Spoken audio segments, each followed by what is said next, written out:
দেখেন পিলখানার ঘটনা না শুধু, আপনি যদি একটা জিনিস দেখেন, আমার কেন জানি মনে হচ্ছে আমি মাননীয় প্রধান উপদেষ্টাকে বলছি, পিলখানার ঘটনা বলেন, হেফাজতে ইসলাম ঘটনা বলেন, এরপরে 24শে গণঅভ্যুত্থান ঘটনা বলেন, প্রত্যেকটা ঘটনারই কিন্তু সুষ্ঠু তদন্ত হওয়া উচিত ছিল। এই 24শে স্বাধীনতার ৫ম মাসে আমরা পদার্পণ করেছি, তারপর আমরা দেখছি এই স্বৈরাচারী শাসকের অনেক বিষয়গুলো এখনো আড়ালে রয়ে গেছে। এখানে আমার যেটা মনে হচ্ছে সবচেয়ে বেশি দায়ী আইন মন্ত্রণালয়। আপনারা কি করছেন এখানে বসে?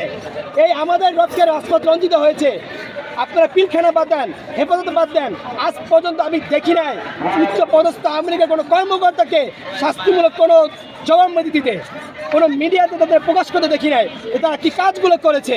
দেখেন আপনি 5 মাস পার হয়ে গেছে, আমাদের রক্তে রঞ্জিত হয়েছে রাজপথ, তারপরে এদের বিচার কার্য করার জন্য কোনো মিডিয়া বলেন সরকারিভাবে কোনো ধরনের কোনো পদক্ষেপ নেওয়া গ্রহণ করা হয়নি।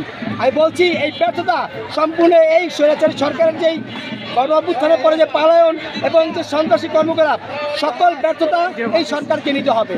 এই মাননীয় উপদেষ্টা এবং যারা আছেন সবাইকে দায়ভার নিতে হবে।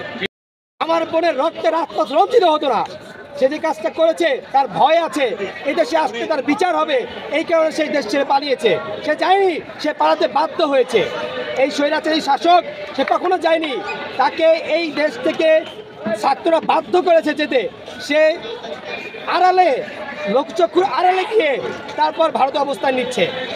একটা বিষয় হচ্ছে যে আমরা স্টুডেন্ট, আমরা আসলে কোনো পলিটিশিয়ান না। তবে ইলিয়াস ভাইয়ের যে বক্তব্য ছিল এর পরপরই যে কমিটি ভেঙে দেওয়া হয়েছে, এখানে বড় ধরনের শুভ অঙ্কনের ফাঁকি রয়েছে।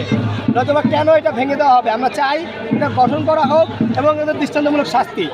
পশ্চিমবঙ্গ ছাত্র আন্দোলন থেকে আমরা চাই এর শাস্তি। এখানে আমি বলবো আসিফ নজরুলের ব্যর্থতা, এখানে তার ব্যর্থতা সবচেয়ে বড়, কারণ সে চূড়ান্ত পর্যায়ে রয়েছে। তার উচিত ছিল এটা নিয়ে বসে এবং ইনস্ট্যান্ট একটা কমিটি করে এটার এগেনস্টে সাথে সাথে অ্যাকশন নেওয়া। এটা কেউ করে দিবে না, তাকে তার করে নিতে হবে। তাকে আমরা ওই অবস্থান দিয়েছি, তো এই দায়িত্বটা তার। ধন্যবাদ।